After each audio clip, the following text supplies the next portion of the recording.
Presentasi perkoperasian. Perkenalkan, siswa PKL SMK Penusa. Saya Niko Haris. Saya Wartina. Saya Fadil. Saya Arya Fikriansyah. Saya Reksa Anwia.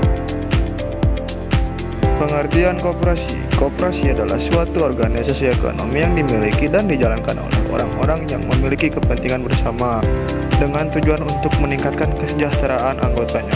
Koperasi berlandaskan pada prinsip kerjasama, demokrasi, ekonomi, dan keadilan sosial. Definisi koperasi menurut Undang-Undang: badan usaha yang beranggotakan orang, seorang, atau badan hukum koperasi dengan melandaskan kegiatannya berdasarkan prinsip koperasi sekaligus sebagai gerakan ekonomi rakyat yang berdasarkan asas kekeluargaan. Kumpulan orang-orang yang minimal memiliki kepentingan ekonomi yang sama, lalu mereka membuat kelompok koperasi, mendirikan perusahaan koperasi yang dibangun, dimodali, dikelola, dikontrol, dan dimanfaatkan untuk anggotanya sendiri. Pembentukan koperasi. Koperasi dibagi menjadi dua bagian, yaitu koperasi primer dan sekunder. Koperasi primer. Koperasi primer adalah koperasi yang anggotanya adalah perorangan. Contoh koperasi primer: koperasi simpan pinjam atau KSP di desa, koperasi sekolah, koperasi karyawan di perusahaan. Koperasi sekunder. Koperasi sekunder adalah koperasi yang anggotanya terdiri dari koperasi-koperasi atau bukan perorangan. Contoh koperasi sekunder: Puskud, Pusat Koperasi Unit Desa, yang anggotanya adalah KUD-KUD. Puskopkar, Pusat Koperasi Karyawan di perusahaan besar. Dekopinda, Dewan Koperasi Indonesia Daerah di tingkat kabupaten atau kota. Prinsip koperasi. 1. Keanggotaan bersifat sukarela dan terbuka. 2. Pengelolaan dilakukan secara demokratis. 3. Pembagian sisa hasil usaha atau SAU dilakukan secara adil. 4. Pemberian balas jasa terbatas terhadap modal. 5. Kemandirian. 6. Pendidikan perkoperasian. 7. Kerjasama antar koperasi. Tujuan didirikan koperasi. Tujuan utama didirikannya koperasi adalah untuk memajukan kesejahteraan anggota pada usaha dan masyarakat pada umumnya, serta ikut membangun tatanan perekonomian nasional. Koperasi juga bertujuan untuk mewujudkan masyarakat yang maju, adil, dan makmur, serta menjadi bagian yang tidak terpisahkan dari tatanan perekonomian nasional yang demokratis dan berkeadilan. Koperasi berbeda dari badan usaha lain karena berorientasi pada anggota, bukan keuntungan semata. Prinsip utama koperasi adalah dari anggota, oleh anggota, untuk anggota. Keanggotaan koperasi. 1. Bersifat sukarela. Setiap orang yang memenuhi syarat boleh menjadi anggota tanpa paksaan. Siapapun boleh bergabung atau keluar dari koperasi atas keinginannya sendiri. 2. Terbuka. Keanggotaan tidak membedakan suku, agama, ras, golongan, maupun status sosial.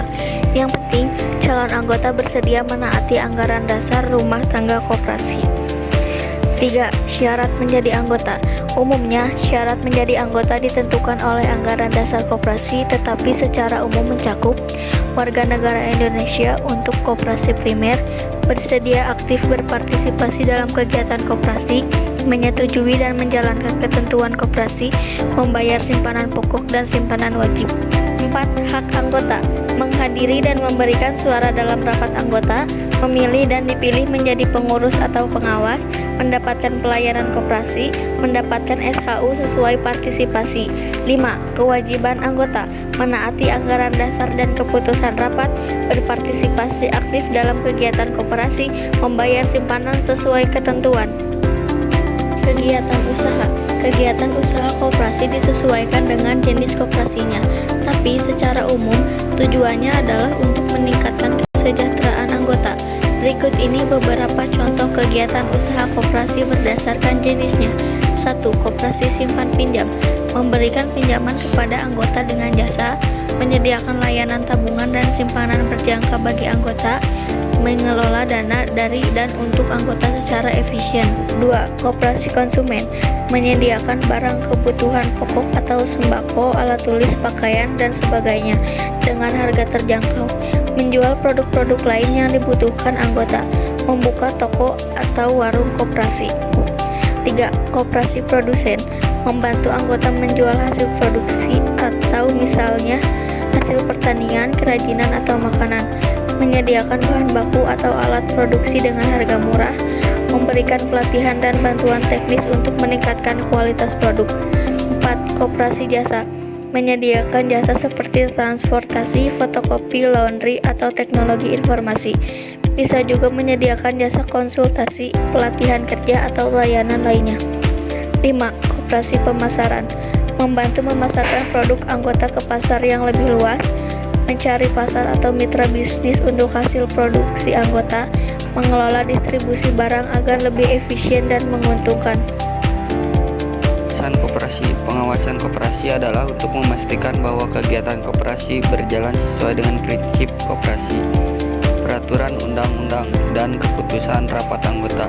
Pengawasan ini penting agar koperasi tetap sehat, transparan, dan akuntabel. 1. Pengawasan internal oleh anggota. 2. Pengawasan eksternal oleh pemerintah. 3. Laporan dan audit. Rapat anggota koperasi adalah kekuatan tertinggi dalam koperasi. Disinilah semua keputusan penting diambil oleh para anggota. Rapat ini jadi sarana demokrasi koperasi, karena setiap anggota punya hak suara yang sama, tidak peduli berapa besar simpanannya. Pengurus dan pengawas. Pengurus koperasi adalah perwakilan anggota yang dipilih melalui rapat anggota dan bertanggung jawab atas pengelolaan koperasi. Sedangkan pengawas koperasi bertugas melakukan pengawasan terhadap jalannya roda organisasi dan usaha koperasi. Keduanya dipilih dari dan oleh anggota koperasi dalam rapat anggota. Modal koperasi. Modal koperasi memiliki dua sumber utama, modal sendiri dan modal pinjaman. Modal sendiri berasal dari internal koperasi seperti simpanan pokok, simpanan wajib, dan dana cadangan. Modal pinjaman diperoleh dari pihak luar koperasi, misalnya dari anggota koperasi lain, lembaga keuangan, atau penertiban obligasi. Laporan modal koperasi adalah dokumen yang memberikan gambaran tentang kondisi keuangan koperasi, khususnya terkait modal sendiri dan sumber pembiayaan. Laporan ini mencakup simpanan sukarela, dana cadangan, dan sisa hasil usaha atau SHU yang belum dibagikan. SHU, sisa hasil usaha. SHU atau sisa hasil usaha dalam koperasi adalah laba bersih yang diperoleh koperasi setelah dikurangi semua biaya operasional, penyusutan, dan kewajiban lain. Laba ini kemudian dibagikan kepada anggota sesuai kontribusi mereka terhadap koperasi, sesuai dengan Undang-Undang Nomor 25 Tahun 1992 tentang Perkoperasian. Pembagian SHU dapat dilakukan secara tunai atau dalam bentuk saham tergantung pada ketentuan koperasi. Contoh pembagian SHU: cadangan koperasi 20%, jasa modal berdasarkan simpanan 30%, jasa usaha berdasarkan transaksi 40%, dana sosial 5%, dana pendidikan 5%. Pembubaran koperasi.